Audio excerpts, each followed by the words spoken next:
¿Alguna vez nos hemos puesto a pensar si el mundo que tocamos, que vemos, que sentimos, existe realmente, así como creemos que existe? Mm, ¿O será que toda nuestra experiencia es, pues de alguna forma, una construcción de la mente? justo. Hoy vamos a darle una vuelta a una idea filosófica fascinante y bueno, para algunos bastante radical. La posibilidad de que la materia, eso que creemos que forma todo, en realidad no exista por sí misma. O sea, que no exista si nadie la percibe. Exacto. Es un planteamiento que, la verdad, desafía mucho el sentido común, ¿no? Esa creencia tan nuestra de que hay un mundo material afuera, sólido, independiente de nosotros. Claro, Y frente a eso, pues está esta otra visión, que lo único real es lo que percibimos directamente, con los sentidos, y que esas percepciones, esas cualidades, no pueden existir si no hay una mente que las perciba. entendido. Vamos a ver si esta idea, que puede sonar rara, lejos de ser puro escepticismo, podría de hecho ofrecernos una forma más coherente de entender qué es la realidad y cómo la conocemos. Esa es la tarea entonces, desentrañar los argumentos de esta visión, digamos, inmaterialista. Ver cómo se va cuestionando, paso a paso, la existencia misma de la materia. ¿Y qué implicaciones tiene esto para entender, pues, todo, desde una simple cereza hasta la idea misma de Dios? ¿Listos para este análisis a fondo? Adelante. Bueno, para empezar, imaginemos como un diálogo, ¿no? Por un lado, alguien, llamemos de Gilas, defendiendo lo obvio. Pues claro que existe la materia. Es el mundo físico. El sentido común. Exacto. Y por otro, Filonús, con la postura más inesperada, la materia como sustancia independiente, así abstracta, no existe. Pero ojo, esto es importante. No niega la realidad de las cosas que sí percibimos. La cereza que vemos y probamos, esa sí es real. Ese punto es crucial, ¿sí?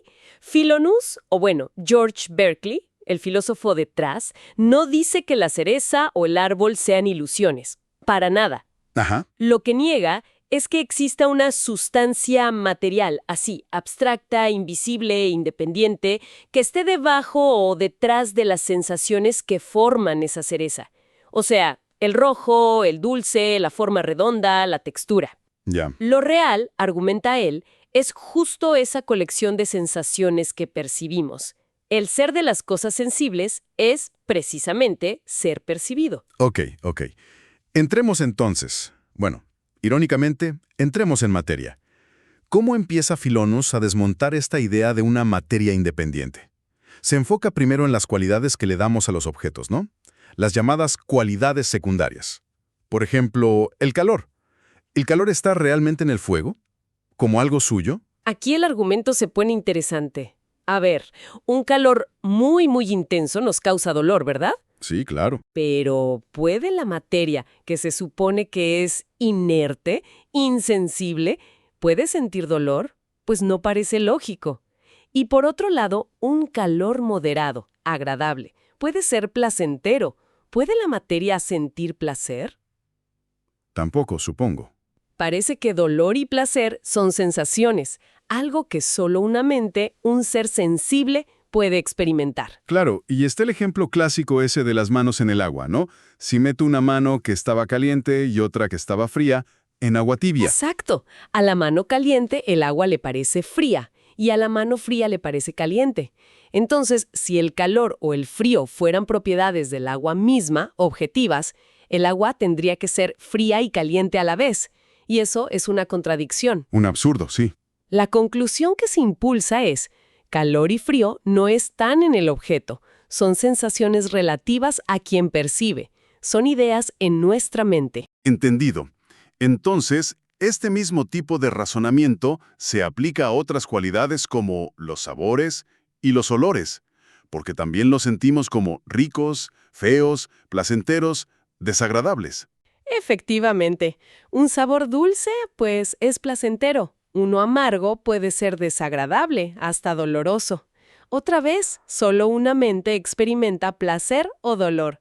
Y además, fíjate cómo varía la percepción del sabor. Cierto. La misma comida le sabe distinto a diferentes personas, o a la misma persona si está enferma, ¿no? Y lo mismo con los olores. Son sensaciones, agradables o desagradables, y su existencia parece ligada a la capacidad de olerlas. ¿Tiene sentido decir que un olor existe en una flor si nadie, absolutamente nadie, lo huele? Para esta filosofía, pues no. Bien, bien. Pasemos a los sonidos. Están en la campana que suena, o en el aire. ¿Recuerdo ese experimento de la campana en una cámara de vacío? Justo. Una campana golpeada en el vacío no produce un sonido que podamos oír. Se podría decir que el sonido está en el aire, porque su intensidad se relaciona con el movimiento del aire, las vibraciones.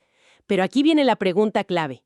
¿Ese movimiento vibratorio del aire es el sonido que oímos? Supongo que no directamente. O sea, la física nos dice que esa vibración mueve el tímpano, los huesecillos, llega al cerebro, y entonces es cuando percibimos el sonido. Así que el sonido que oímos, la cualidad auditiva, es también una sensación en la mente. Esa es la conclusión a la que apunta el argumento, sí. Se distingue entre el movimiento físico, que sería la causa, y la sensación auditiva, que es el efecto mental. Si el sonido real fuera solo movimiento, ¿cómo podríamos decir que un movimiento es agudo o grave? O dulce, o fuerte. ¡Claro! Esas son cualidades del sonido que oímos. Exacto. Son cualidades del sonido percibido, no del movimiento en sí. Además, el movimiento lo percibimos con la vista o el tacto, no con el oído. Decir que el sonido real no se oye, sino que se ve o se toca, suena bastante paradójico, ¿no crees? La verdad es que sí, suena raro. Y llegamos a los colores. Estos sí que parecen pegados a los objetos. Son realmente parte de ellos. Pensemos en las nubes. A veces las vemos rojizas, moradas al atardecer, ¿no? Pero sabemos que si nos acercamos, pues son solo vapor de agua, quizá grisáceo, oscuro. Son colores que dependen de la distancia, de la luz, o piensa en un microscopio. Ajá. Revela colores y texturas en un objeto que son totalmente invisibles a simple vista. Entonces, ¿cuál es el color real? ¿El que vemos de cerca? ¿De lejos? ¿Con el microscopio? Además, hay otros factores. Una persona con ictericia, por ejemplo, ve todo amarillento. O distintos animales con ojos diferentes seguro perciben colores distintos. Exacto. La misma tela se ve de un color con luz de sol y de otro con luz artificial. O un prisma, que descompone la luz blanca y nos muestra colores en una pared que no los tenía. Todo esto sugiere, pues, que los colores tal como los percibimos no son cualidades fijas, absolutas de los objetos externos. Son más bien apariencias relativas. Dependen del observador, de la luz, de las condiciones.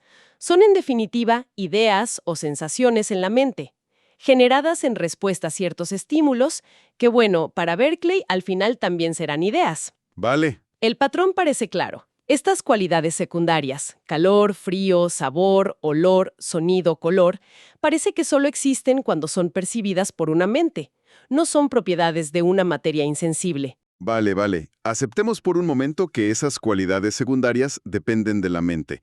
Pero ¿qué pasa con las primarias? La extensión, o sea, el tamaño, la figura, la forma, la solidez, el movimiento, esas parecen mucho más objetivas, ¿no?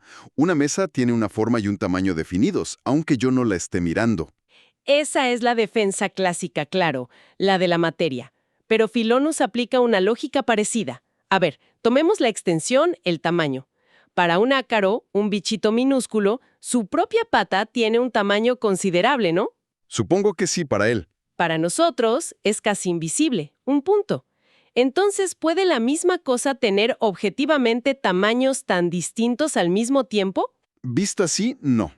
Y es cierto que el tamaño aparente de las cosas cambia un montón con la distancia. O si miro algo con un ojo normal y con el otro a través de un microscopio, percibo al mismo tiempo tamaños y hasta formas distintas. Que observa. Un mismo evento puede parecer rapidísimo para una criatura y lentísimo para otra. Incluso la solidez, si la entendemos como resistencia al tacto, pues también es relativa. Lo que para mí es duro podría ser blando para un ser mucho más fuerte. Pero ¿no podemos como separar estas cualidades primarias de las secundarias? Imaginar, no sé, una forma sin color, por ejemplo. Inténtalo. Puedes concebir una forma geométrica abstracta sin asignarle mentalmente algún color o textura, aunque sea así vago. Creo que no. Siempre le pongo algo. Argumenta que las cualidades primarias y secundarias están unidas inseparablemente en nuestra percepción. Y si las secundarias son relativas y mentales, y las primarias no se pueden separar de ellas y también son relativas, ¿qué nos queda de ellas como propiedades de una materia independiente? Pues, poco. Además, ataca la idea misma de ideas abstractas. Dice que no podemos formar una idea de extensión en general, solo de extensiones particulares. Grande, pequeña, redonda, cuadrada. Lo mismo para el movimiento o la figura. No hay ideas abstractas puras. Entiendo la línea del argumento, pero cuesta trabajo aceptarlo. Si todo lo que percibimos, colores, formas, sonidos, texturas, son solo ideas en la mente, ¿cómo sabemos que hay un mundo real ahí fuera? ¿Cómo distinguimos un árbol real de uno que soñamos? Aquí es donde entra esa idea de que nuestras percepciones son como copias, representaciones. Exacto. Esa es la famosa teoría de la representación, muy común en filosofía. La idea de que nuestras ideas son copias o imágenes de objetos materiales reales que existen fuera de nuestra mente. Pero Berkeley ataca esta teoría de frente. Argumenta que es justo esta idea la que nos lleva directito al escepticismo. ¿Al escepticismo? ¿Por qué? Parece una solución bastante razonable, ¿no? Piénsalo así. Si los objetos materiales, reales, están fuera de nuestra mente y no podemos percibirlos directamente, solo conocemos nuestras ideas, ¿verdad? Sí. Y ya vimos que esas ideas son cambiantes, relativas, entonces, ¿cómo podríamos saber si nuestras ideas se parecen de verdad a esos supuestos originales que nunca podemos experimentar directamente? Sería como intentar comparar un retrato con una persona que jamás hemos visto. No tendríamos forma de verificar si se parece o no. Claro, no hay punto de comparación. Es imposible. Algo que se supone que no es una idea, sino materia insensible. ¿Puede un color parecerse a algo invisible? ¿Una sensación de textura a algo que en sí mismo no se puede tocar? No. Una idea solo puede parecerse a otra idea, insiste él. Comparar una idea con una supuesta materia no mental es como comparar peras con manzanas, o peor, son cosas incomparables. Así, la teoría representacionista, al postular un mundo material incognoscible detrás de nuestras ideas, nos dejaría atrapados, sin poder saber si nuestro conocimiento es verdadero o si las cosas son realmente como las percibimos. Nos hunde en el escepticismo. Vaya, entonces la teoría que parecía venir a salvar la realidad externa termina por socavarla. ¿Y cuál es la salida entonces, según Berkeley? Aquí viene la propuesta radical, la audaz. Si el problema es postular ese mundo material oculto e incognoscible detrás de nuestras percepciones, pues eliminemos ese mundo material postulado. Así nada más. ¿Sí? La solución es afirmar que las ideas son la realidad. No hay un velo de percepción ocultando una materia desconocida. Las cosas reales, la cereza, el árbol, esta mesa, son precisamente esas colecciones de ideas o sensaciones que percibimos directamente. Su ser consiste en ser percibidas. Ist esse percipi. Ser es ser percibido. Es directo. Pero entonces volvemos a la pregunta. Si todos son ideas, ¿cómo distingo el árbol real que veo ahora por la ventana del árbol que me imagino o que soñé anoche? Ambos serían ideas, ¿no? Claro. La distinción no se basa en si una idea corresponde a una materia externa y la otra no. No. Se basa en las características intrínsecas de las propias ideas. Hay criterios para diferenciar las ideas que constituyen la realidad, las percepciones sensoriales, de las ideas de la imaginación o del sueño. Ah, sí. ¿Y cuáles son esos criterios? Principalmente 3. Primero, las ideas sensoriales. Las de la realidad suelen ser mucho más intensas, vívidas, claras y distintas que las ideas de la imaginación. Estas últimas a menudo son débiles, borrosas, confusas. De acuerdo. Segundo, y esto es muy importante, las ideas sensoriales son independientes de nuestra voluntad. Yo no puedo decidir ver el cielo azul si estoy mirando una pared roja. La percepción se me impone, ¿entiendes? Sí, no la controlo. En cambio, puedo imaginar lo que quiera. Puedo cambiar mis fantasías a voluntad. Tiene sentido. ¿Y el tercero? El tercer criterio es la coherencia y el orden. Las ideas sensoriales que forman el mundo real se presentan siguiendo un patrón regular, estable, conectado, lo que llamamos las leyes de la naturaleza. Mis percepciones de hoy conectan con las de ayer y las tuyas conectan con las mías de forma predecible. Ajá. Los sueños, en cambio, suelen ser caóticos, inconexos. No encajan consistentemente con el curso de nuestra vida despierta. Entonces, aplicando estos criterios, intensidad, involuntariedad y coherencia, podemos distinguir fiablemente la realidad de la fantasía, pero todo dentro del propio reino de las ideas. De acuerdo. Entonces, la realidad son esas ideas, las vívidas, las involuntarias, las ordenadas. Pero si no dependen de mi voluntad, ¿de dónde vienen? ¿Quién o qué causa estas ideas que forman el mundo real que experimento? Aquí es donde Dios entra en el sistema de Berkeley de manera fundamental. Recordemos el principio. Las ideas solo pueden existir en una mente. Cierto. Y las ideas sensoriales que constituyen la realidad no son producidas por nuestras mentes finitas porque no las controlamos a voluntad y a menudo las percibimos aunque no queramos. Por lo tanto, deben ser causadas por y existir en otra mente. Y esa mente tiene que ser Dios. Una mente infinitamente poderosa, sabia y buena, que percibe todas las ideas constantemente. Esa mente es Dios. Para Berkeley, Dios es la causa directa e inmediata de las ideas sensoriales que experimentamos.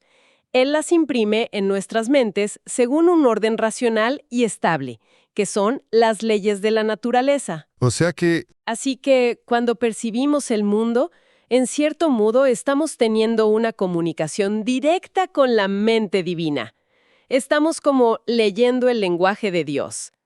Además, la existencia continua de las cosas, incluso cuando ninguna criatura las percibe, piensa en el árbol en el bosque cuando no hay nadie, se garantiza porque Dios las percibe siempre. Su percepción constante sostiene la existencia del universo. Es una visión muy teocéntrica, ¿sí? Pero, a ver, plantea preguntas. Si Dios causa todas nuestras ideas sensoriales, ¿causa también las sensaciones dolorosas? ¿El sufrimiento? ¿No implicaría eso que Dios es autor del mal? Es una objeción importante, claro, y Berkeley la aborda. La respuesta distingue entre causar una idea y padecer la sensación. Dios, como mente omnisciente, conoce perfectamente qué es el dolor y puede causarlo en nosotros como parte del orden natural, por ejemplo, como una señal de que algo anda mal, ¿no? Una advertencia. Ajá. Enta pasivamente el dolor como lo hacemos nosotros, que somos seres finitos y sensibles. Entiendo la distinción. ¿Y qué hay del mal moral, del pecado, si Dios causa todo movimiento como dices? Ahí se argumenta que la maldad moral no está en el movimiento físico en sí mismo, que sí podría rastrearse hasta Dios como causa primera del universo, sino en la elección incorrecta de la voluntad humana, en desviarse de las leyes divinas, de la razón. La responsabilidad moral recae en nosotros, los agentes finitos que elegimos actuar mal. Entendido. Entonces, ya que presentó esta alternativa inmaterialista, ¿cómo se deshace Filonús definitivamente de la idea de materia? Supongo que Gilas, el defensor del sentido común, sigue intentando salvarla de alguna forma. Sí, claro. Gilas intenta rescatar la materia de varias maneras, pero Filonús las va refutando una por una. Por ejemplo, sugiere que la materia podría ser una causa desconocida de nuestras ideas. Ajá. Y la respuesta es, ¿cómo puede algo inerte, pasivo, no pensante, como se supone que es la materia, ser la causa de las ideas que son activas y existen en el pensamiento? Parece mucho más lógico atribuir la causa a un agente activo y pensante, o sea, un espíritu. Y en última instancia, Dios. Vale. ¿Y si la materia no es la causa directa, sino un instrumento que Dios usa para crear las ideas en nosotros, como una herramienta? La objeción ahí es, ¿necesita un Dios todopoderoso, omnipotente, un instrumento torpe, inerte y además desconocido porque ya vimos que no tiene cualidades sensibles propias, usar un instrumento sugiere una limitación, ¿no? Algo impropio de la perfección divina. Además, ¿qué forma tendría ese instrumento? Ni siquiera podemos concebirlo. Queda otra opción, ¿no? Quizás la materia funciona como una ocasión, o sea, Dios produce las ideas en nosotros cuando la materia está presente o se configura de cierta manera. Pero, ¿necesita Dios que algo inerte le avise o le dé la señal para actuar? Eso parecería limitar su sabiduría y su poder. Y un punto más útil, para que la materia sea una ocasión para Dios, Dios tendría que percibirla de alguna manera, ¿no? Supongo que sí. Y si Dios la percibe, entonces sería una idea en la mente divina, no una sustancia material externa e insensible. Volvemos al mismo problema. No puede ser una ocasión externa si Dios la percibe como idea. Ya. Y finalmente, está esa idea de la materia como un substratum, ¿no?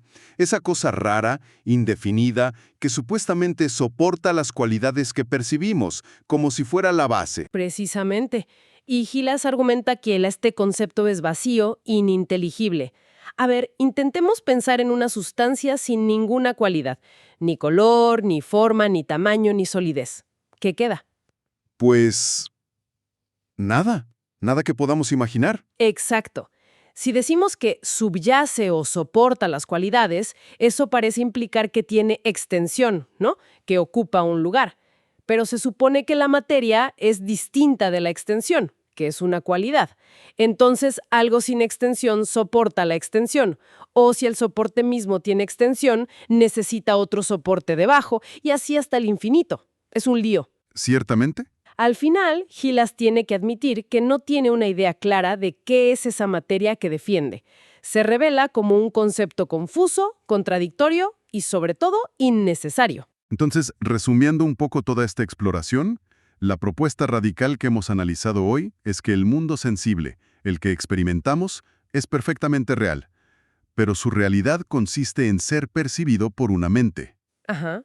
Y la noción de una sustancia material independiente, que exista por sí misma fuera de toda mente, se presenta no solo como algo superfluo, sino como una fuente de confusión, de contradicciones y, paradójicamente, de escepticismo sobre nuestro propio conocimiento. Así es. Eliminar la materia, desde esta perspectiva, permite afirmar con total seguridad la realidad de lo que percibimos con los sentidos, porque las ideas son las cosas reales. Y al mismo tiempo, reconocer la dependencia directa y constante de toda la realidad en una mente divina, una mente que es la fuente del orden y de la existencia continuada del universo. Y eso resuelve problemas filosóficos, dices. Se argumenta que sí. Resuelve, por ejemplo, el viejo problema de cómo interactúan una mente inmaterial y un cuerpo material extenso, pues el problema desaparece si no hay materia. Claro. Y como mencionaste, también tendría implicaciones teológicas fuertes. Refuerza la idea de un Dios no como un creador lejano, sino como el sustento activo, inmediato, de cada instante de nuestra experiencia. Exacto. Se presenta como una visión que busca reconciliar la filosofía con el sentido común, en el sentido de que creemos en lo que percibimos directamente, y también con la fe religiosa. Busca ofrecer una visión del mundo más coherente, más inteligible y quizá espiritualmente más significativa, al eliminar lo que considera una abstracción filosófica innecesaria y problemática, la materia. Nos deja pensando, sin duda alguna. Si la realidad que compartimos depende fundamentalmente de ser percibida, ya sea por nosotros o por esa mente divina, ¿qué significa eso para la objetividad del mundo? Cuando varias personas miramos el mismo árbol, ¿estamos percibiendo numéricamente una única cosa externa?